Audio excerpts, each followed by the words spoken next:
Hi friends, சில கடைக்கு ஆசை சீரியல் இனி வரப்போகிற எபிசோட்ஸ்க்கான ப்ரோமோ தான் இந்த வீடியோவில் பார்க்க போகிறோம். வாங்க ஃப்ரெண்ட்ஸ் பார்க்கலாம்.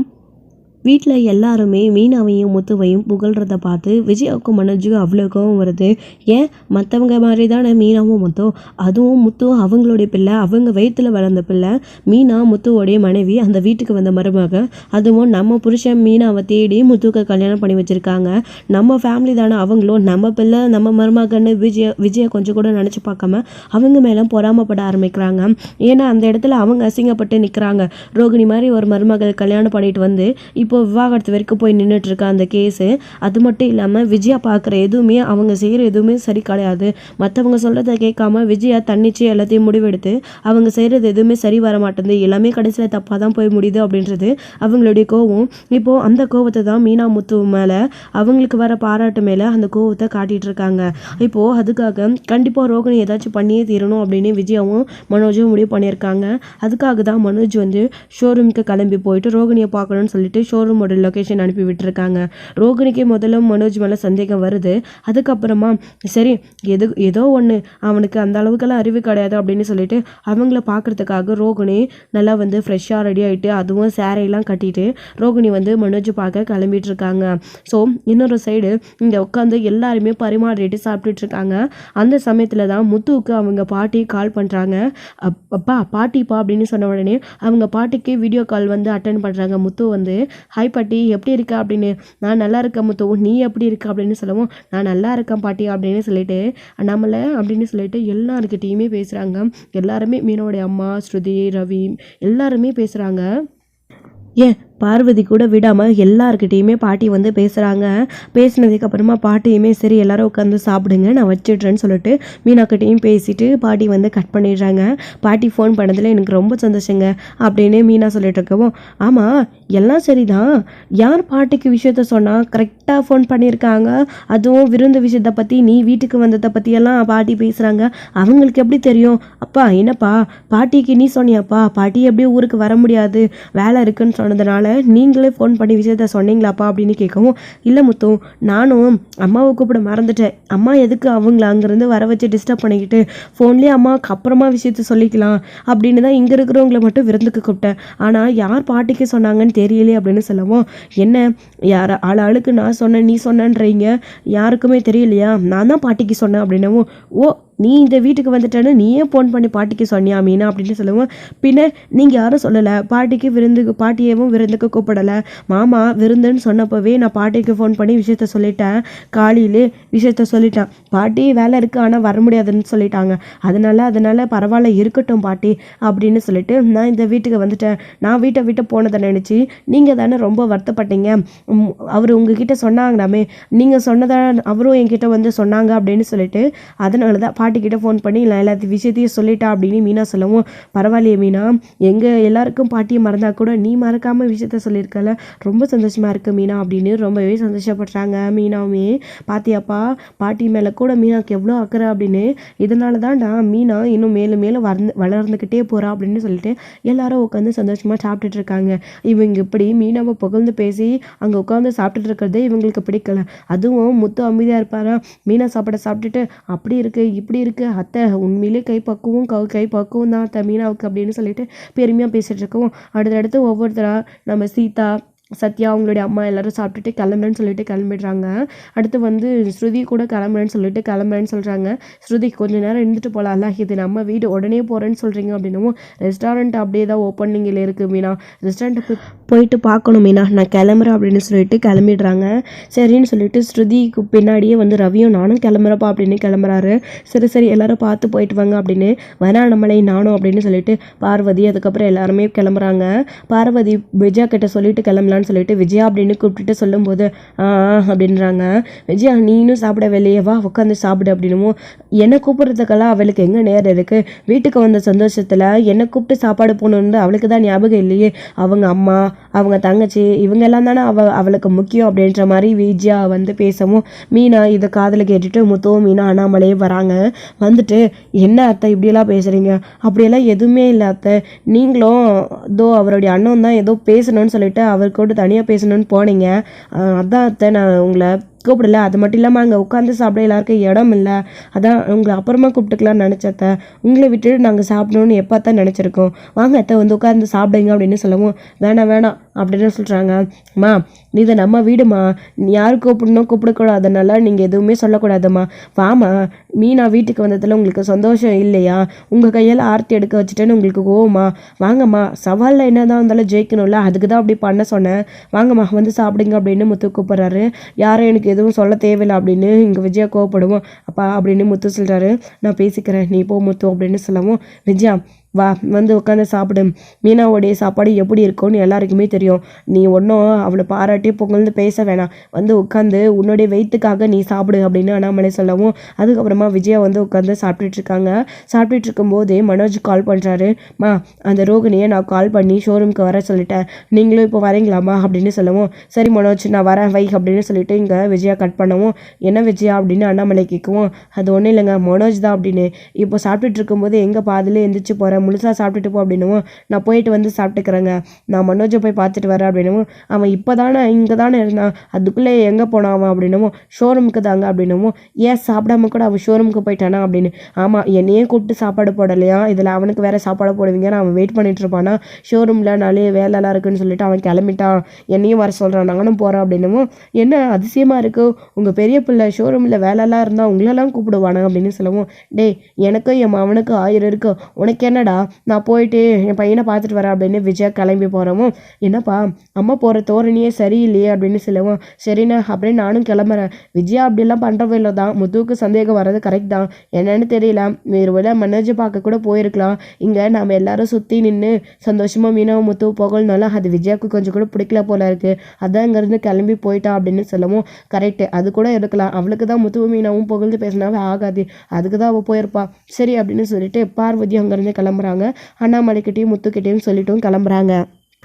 அந்த சமயத்தில் தான் இங்கே அவங்க போனதுக்கப்புறமா அப்பா என்னப்பா அம்மா திடீர்னு ஷோரூம்க்கெலாம் போகிறாங்க, அதுவும் மனோஜ் ஏதோ வேலை இருக்குன்னு கூப்பிட்டான்னு சொன்னால் போகிறாங்க அப்படின்னவும் ஒரு வேளை இப்படி இருக்கமாப்பா, ஒரு வேளை அம்மா திரும்பவும் அமைதியாக இல்லாமல் மனோஜ்க்கு ஏதாச்சும் பொண்ணு பார்க்குறேன்னு சொல்லிட்டு வரேன்னு பார்த்துருப்பாங்களா, தரகர் மூலமாவோ இல்லை பொண்ணு வீட்லேயோ போய் பார்த்துட்டு வரலான்னு போவாங்களோ, அதுக்கு தான் நம்மக்கிட்ட சொல்லக்கூடாதுன்னு போகிறாங்களாப்பா அம்மா அப்படின்னவும் இருக்கலாம் முத்தும், ஏன்னா நம்மக்கிட்ட சொல்லாத செய்யக்கூடியவ தானே அவ எல்லாத்தையுமே, அப்படி கூட இருக்கலாம் விடு முத்து அப்படின்னு சொல்லவும் சரி அப்படின்னு சொல்லிட்டு அண்ணாமலையுமே நான் போய் ரெஸ்ட் எடுக்கிறேன்ப்பா மீனா அப்படின்னு சொல்லிட்டு உள்ளே போயிடறாங்க. சரிங்க மாமா அப்படின்னு மீனா அதுக்கப்புறம் இருக்கிற எல்லா பாத்திரத்தையும் எடுத்து போட்டு கழுவிட்டு இருக்காங்க.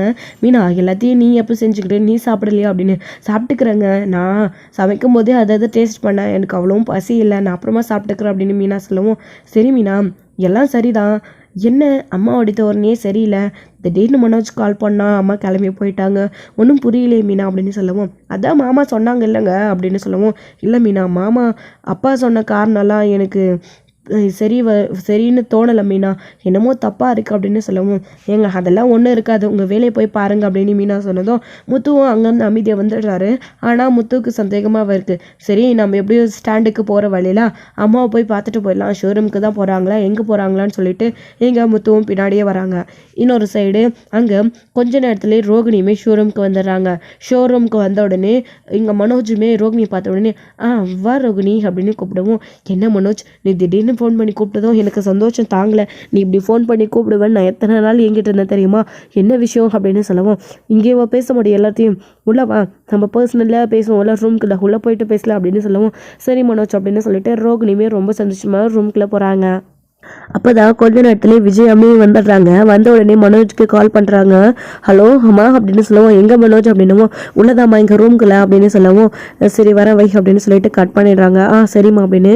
என்ன மனோஜ் நீ என்கிட்ட பேசணும்னு தானே வர சொன்னேன், ஆன்ட்டி எதுக்கு இப்போ வர சொன்னேன், ஆன்ட்டி இங்கே வராங்களா, ஆன்ட்டி ஏதாச்சும் என் கூட பேசணுமா அப்படின்னு சொல்லவும் அப்போ மனோஜ் விஜய் ரூம்குள்ளே போகிற கேப்புக்குள்ளேயே ஆமாம் என் அம்மாவும் உன்னை பார்த்து பேசணுன்னு தான் சொன்னாங்க, எதுக்கு தேவையில்லாமல் இந்த டிவோர்ஸு அது இதுன்னு சொல்லிட்டு அதான் என் அம்மா உங்ககிட்ட பேச வந்திருக்காங்க, என் அம்மா இந்த மாதிரி எல்லாம் இல்லை, என் அம்மாவுடைய மனசு மாறிடுச்சு, உன்னை பார்த்து அவங்களும் பேசணும்னு சொன்னாங்க, அதான் வர சொன்னோம் அப்படின்னு சொல்லவும் ஓ அப்படியா மனோஜ் சரின்னு சொல்லிட்டு விஜயா அதாவது ரோகிணி சொன்னாலையும் அவங்களுக்குள்ள சின்ன சந்தேகம், எதுக்கு ஆன்ட்டி நம்மள பார்க்க வராங்க, அவ்வளோ சீக்கிரம் எல்லாத்தையும் மன்னிக்கிறவங்க கிடையாது ஆன்ட்டி அப்படின்னு சொல்லிட்டு ரோகிணி யோசிச்சுட்டு இருக்கும்போது விஜயாவும் அங்கே வந்துடுறாங்க. வந்த உடனே இங்கே விஜயா வந்து ரோகிணியை பார்த்து பயங்கரமாக முறைக்கிறாங்க. அப்போ ரோகிணியுமே எல்லாத்தையுமே புரிஞ்சுக்கிறாங்க. அப்போ ஆண்டி நம்மக்கிட்ட ஏதோ பேச வரல, ஏதோ பிளான் பண்ணி இங்கே நம்மளை வர சொல்லியிருக்காங்க அப்படின்றத ரோகிணியும் புரிஞ்சுக்கிறாங்க. அப்போ தான் வாங்க ஆண்டி அப்படின்னு கூப்பிடுவோம். இது என் பையனோட ஷோரூம், நான் தான் உன்னை கூப்பிடணும், நீ என்ன கூப்பிட்டுருக்க அப்படின்னு சொல்லுவோம். இருக்கட்டும் பரவாயில்ல ஆண்டி அப்படின்னு ரோகிணி சொல்லிட்டு இருக்கவும், என்ன விஷயமா ஆண்டி என்னை வர சொன்னீங்க? மனோஜ் ஏதோ பேசணும்னு சொல்லிட்டு கூப்பிட்டாருன்னு வந்தேன், ஆனால் நீங்கள் வருவீங்கன்னு எதிர்பார்க்கல, என்ன விஷயம் ஆண்டி அப்படின்னு சொல்லுவோம். ஆமாண்டி, உங்ககிட்ட பேச வேண்டியது நிறைய இருக்குது, தீர்க்க வேண்டிய கணக்கு நிறைய இருக்குது அப்படின்னு இங்கே விஜயா சொல்லவும், ரோகிணி என்ன ஆண்டி எப்படி பேசுகிறீங்க அப்படின்னு சொல்லிட்டு கேட்குறாங்க. பின்ன உங்ககிட்ட எப்படி பேசுவாங்க? எல்லார் முன்னாடியும் என்னை தலை குனிஞ்சு நிற்க வச்சுட்டல, இதுக்கு எல்லாத்துக்குமே காரணம் நீ தானடி. மீனாவை நான் வீட்டை விட்டு வெளியில் அனுப்புனது ஏதோ ஒரு பெரிய சாதனை மாதிரி நான் நினச்சேன்.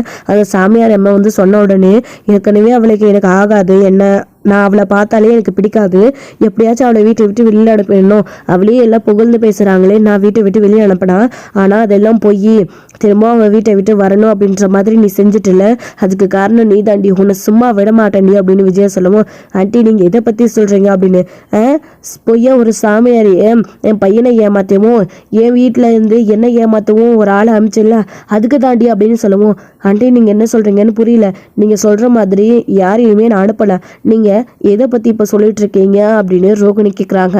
அப்போதான் என்னடி உனக்கு எதுவுமே தெரியாதா, இல்லை தெரியாத மாதிரி நடிக்கிறியா அப்படின்னு இங்கே விஜயா கேட்கவும், ஆண்டி சத்தியமாக இல்லை அப்படின்னு சொல்லிட்டு, ஏய் நடிக்காத, நீ தானே ஒரு பொய்யான குறி சொல்கிற அம்மா மாதிரி ஒருத்தரை என் ஷோரூம்க்கு அனுப்பின, அவங்கள அனுப்பி ரோகிணி தான் திரும்பவும் உனக்கு பொண்டாட்டியாக வருவா, அவ்வளோதான் நீ அடுத்த ஜென்மத்தில், அதாவது திரும்பவும் நீ அவளை கல்யாணம் பண்ணிக்கணும், அவ காலத்தில் தான் நீ திரும்பவும் தாலி கட்ட போகிற, அப்படி இப்படின்னு உன்னை பற்றி சொன்னது நீ தானே, அவள் வந்து எல்லாத்தையும் எங்ககிட்ட விஷயத்தெல்லாம் சொல்லிட்டான். முத்து அந்த போலீஸ் சாமியாரை கண்டுபிடிச்சி வீட்டுக்கு வர வச்சு அடின்னு அடித்து எல்லா விஷயத்தையும் தெரிஞ்சுக்கிட்டு போலீஸில் பிடிச்சி கொடுத்துட்டோம். இங்கே பாரு, அது மட்டும் இல்லை, என் வீட்டுக்கு வந்து, அதாவது என் அப்பாவுக்கு என் உயிருக்கு ஆபத்து இருக்குது, அதுவும் அந்த மீனா இருந்தால் அந்த வீட்டுக்குள்ளே ஆகாதுன்னு என் அம்மா கிட்ட சொல்லி, என் அம்மா மூலிமா அந்த மீனா வீட்டை விட்டு வெளியில் போய் அந்த மீனாவை அனுப்பக்கூடாதுன்னு எங்கள் வீட்டில் யாரையும் அம்மாவை திட்டி எல்லாத்தையும் மீறி அந்த மீனாவை வீட்டை விட்டு வெளியில் அனுப்பிட்டு என் அம்மா என் அப்பாவுக்கு எந்த உயிருக்கு ஆபத்து இல்லைன்னு சொல்லி இருக்கிற சமயத்தில் தான் அந்த சாமியார் பொம்பளை ஒரு ஃப்ராடு, திருடுற பொம்பளையே பொய் சொல்லி என் வீட்டுக்கு இப்படி வர வச்சு எல்லாத்தையும் சொல்லியிருக்கல, அந்த மீனாவும் முத்துவும் வீட்டுக்குள்ளே இருந்தால் நீ அந்த வீட்டுக்குள்ளே வர முடியாது, எங்களை ஏமாத்தி அப்படின்னு பிளான் போட்டு நீ எல்லாத்தையும் செஞ்சுருக்கல, நீ என்னையும் என் அம்மாவையும் முட்டாள் ஆக்கியிருக்கல, உனக்கு எவ்வளோ தைரியம் இருக்கும் அப்படின்னு மனோஜ் சொல்லவும், மனோஜ் நீ சொல்கிறது எனக்கு ஒன்றும் புரியல, இங்கே பாரு மனோஜ், அப்படியே ஷோரூமுக்கு அந்த பொம்பளையை பேச அனுப்புனது நான் தான், நான் ஒத்துக்கிறேன், இல்லைன்னு சொல்லலை, உன்னுடைய மனசை மாற்ற நான் இதெல்லாம் செஞ்சேன், ஆனால் வீட்டுக்கு வர வச்சு மீனாவை வீட்டை விட்டு வெளியில் அனுப்பி இந்த மாதிரி எல்லாம் செய்ய சொன்னது நான் கிடையாது அப்படின்னு சொல்லவும், என்னடி நடிக்கிறியா, முதல்ல இல்லவே இல்லைன்னு, அப்புறம் ஷோரூமுக்கு அந்த பொம்பளை அனுப்புனது நான் தான் சொன்னேன், இப்போது வீட்டுக்கு அனுப்பலன்னு சொல்கிறேன், என்னடி இதெல்லாம் நான் நம்பணுமா அப்படின்னு சொல்லவும், இல்லை ஆண்டி சத்தியமாக அதை நான் கிடையாது அப்படின்னு ரோகிணி சொல்கிறாங்க. பொய் சொல்லாதடி மனோஜ், கதவை இழுத்து சாத்துறா அப்படின்னு சொல்லிட்டு கதவை சாத்திட்டு இங்கே ரோகிணியை பயங்கரமாக அடிக்கிறாங்க. ஆண்டி வேணாம், ஆண்டி வேணாம், சத்தியமாக நான் இதை பண்ணலை, மனோஜை என் பக்கம் கொண்டு வரணுன்றதுக்காக அந்த சாமியாரும் ஷோரூம்க்கு அனுப்பினது ஏன் வேலை தான், ஆனால் வீட்டுக்கு அனுப்பி அங்கிளுக்கு ஆபத்து ஏற்படும்னு சொல்கிற அளவுக்கெல்லாம் எனக்கு தைரியம் இல்லை ஆண்டி, நான் அதை பண்ணலை அப்படின்னு சொல்கிறாங்க. அப்புறம் தான் ரோகிணிக்கு யோசனை வருது, இது சின்னமணி செஞ்சாங்கல்ல, நம்மக்கிட்ட இந்த விஷயத்தை பற்றி சொல்லவும் செஞ்சாங்கல்ல, அங்கிளுக்கு ஆக்சிடென்ட் ஆகி அவங்க இப்போ அங்கே இருக்காங்க, மீனா வீட்டை விட்டு வெளியில் போயிட்டா, இதை வச்சு நீ அந்த வீட்டுக்குள்ளே போ அப்படின்னு சொன்னது அங்கிளையும் ஆக்சிடென்ட் பண்ண வச்சது அவங்க தானே அப்படின்னு ரோகிணி இப்போ யோசிக்கிறாங்க. யோசிச்சது மட்டும் இல்லாமல், ஆண்டி அது நான் இல்லை சின்னமணி அப்படின்னு சொன்ன உடனே விஜயா ரொம்ப ஷாக் ஆகி அமைதி ஆயிடுறாங்க. ஏய் என்ன சொல்கிற, பண்ண தப்பெல்லாம் நீ பண்ணிட்டு அவங்க மேலே பழி போடுறியா அப்படின்னு கேட்குறாங்க. சத்தியமாக இல்லை ஆண்டி, இது சின்னமணியோட பிளான் தான், மீனா பூக்காட்ட ஆர்டர் விஷயத்தில் அவங்களுக்கு எதிராக இருக்காங்க, அவங்கள தோக்கடிச்சுட்டே இருக்காங்க அப்படின்ற கோவத்தில் மீனாவை வீட்டை விட்டு வெளியில் அனுப்பணும் அப்படின்றதுக்காக அதே சாமியாரை வச்சு உங்கள் மூலிமா நீங்கள் நம்புகிற எல்லா விஷயத்தையும் சொல்ல வச்சு வீட்டை விட்டு வெளியில் அனுப்பினது அவங்க தான். அது மட்டும் இல்லாமல் அங்கிளுக்கு இப்படி ஆனதுக்கு காரணமும் அவங்க தான். இந்த விஷயத்தை பற்றி அவங்களே இந்த விஷயத்தை என்கிட்ட சொன்னாங்க, நான் ஒரு முறை மீட் பண்ணி அவங்கள பேசினப்போ இதை நான் தெரிஞ்சுக்கிட்டேன் அப்படின்னு ரோகிணி எல்லா விஷயத்தையுமே போட்டு கொடுத்துட்றாங்க சிந்தாமணியை பற்றி விஜயா கிட்ட. இந்த விஷயத்த கேட்ட உடனே விஜயா ரொம்ப அதிர்ச்சி ஆகுறாங்க. முதல்ல நம்புறது கிடையாது, மனோஜ் கூட பொய் சொல்லிட்டு இருக்கியா தப்பிக்கிறதுக்காக அப்படின்னு சொல்லிட்டு மனோஜ் கேட்கவும், சத்தியமா இல்லை மனோஜ், உன்னை கல்யாணம் பண்ணிட்டு உன் கூட வாழணும், விவாகரத்து வாங்கக்கூடாது, நீ நான் சேர்ந்து சந்தோஷமா இருக்கணுன்றதுக்காக ஷோரூம்க்கு அனுப்பிச்சது நான் தான். அந்த லேடியவே சிந்தாமணி தான் எனக்கு செட் பண்ணி கொடுத்தாங்க, இந்த பொம்பளை இப்படியெல்லாம் நடிக்கும்னு சொல்லிட்டு அவங்க மூலியமா தான் நான் உங்ககிட்ட அந்த பொம்பளை அனுப்பினேன். அதுக்கப்புறம் விஜயா சிந்தாமணி தான் இந்த மாதிரி எல்லாம் விஜய் ஆண்டியை நான் நம்ப வச்சு இப்படி பண்ணியிருக்கான்னு அனுப்பி விட்டது அவங்க தான் அங்கிளை ஆக்சிடென்ட்டும் பண்ண வச்சது, நான் சொல்கிறதெல்லாம் சத்தியம் மனோஜ் அப்படின்னு சொன்னவும் ரொம்ப அதிர்ச்சி ஆகுறாங்க. அந்த சிந்தாமணி எதுக்குமா அப்படி பண்ணணும் அப்படின்னு. நான் தான் சொன்னேன் இல்லை மனோஜ், பூவாடர் விஷயத்தில் மீனா அவங்கள ஜெயிச்சிடக்கூடாது, மீனா அவங்களுக்கு எதிரியாக இருக்காங்க, அந்த வீட்டுக்குள்ளே இருந்தால் கண்டிப்பாக அதை நடக்காது, மீனாவை இப்படியெல்லாம் டார்ச்சர் கொடுத்து வெளியில் அனுப்பினா அவங்க அதனால மன உடைச்சல் ஆகிடுவாங்க, நிறைய ஆர்டரில் எடுக்காமல் போயிடுவாங்க, அதை வச்சு அவங்க லாபம் பார்த்துக்கலாம் தான் மனோஜ் அப்படின்னு சொல்லவும் விஜயாவுக்கு ரொம்ப கோவம் வருது. இங்கே பாருடி, ஆனால் நீ பண்ண தப்புக்கான தண்டனை கிடைக்கணும்ல அப்படின்னு ரோகிணி அப்பயும் பயங்கரமாக அடிக்கிறாங்க.